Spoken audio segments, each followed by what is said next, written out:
Labour Party. We don't want to be those type of politicians that will come and say something and run away.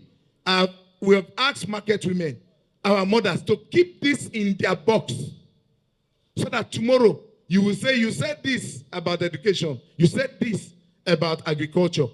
What have you done? It is the first time, Your Excellency, sir, this is happening in the politics of Bayelsa. Here we have the PEEP agenda. The acronym is the first P, people, education, agriculture, and power. People is why we are here. You are the most important. In every governance structure, the people are the most important. And that's why we have made you the priority. This is also the reason why we are standing before you to present our manifesto in a different way. Not the one that people will be beating by and shouting and nobody hears what we are doing. You can see how serene our engagement for politics is different from every other one. I want to thank you for the understanding. The people, healthcare, the people's morale, for it to be revived, they need to be happy. They need to be alive. Your healthcare is nearly zero.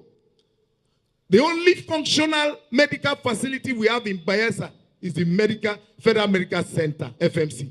That itself is 20% chances, God forbid you have a serious ailment. Drugs that are sold in this town are fake. That's why some of them go swallow. You get typhoid, you go swallow until you go find the one who go walk. That has to stop. Bayelsa does not have a livable environment. There's no sanitation.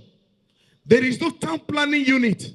Look at our community, our state capital.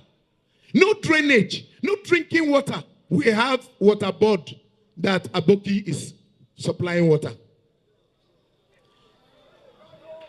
We are going to revive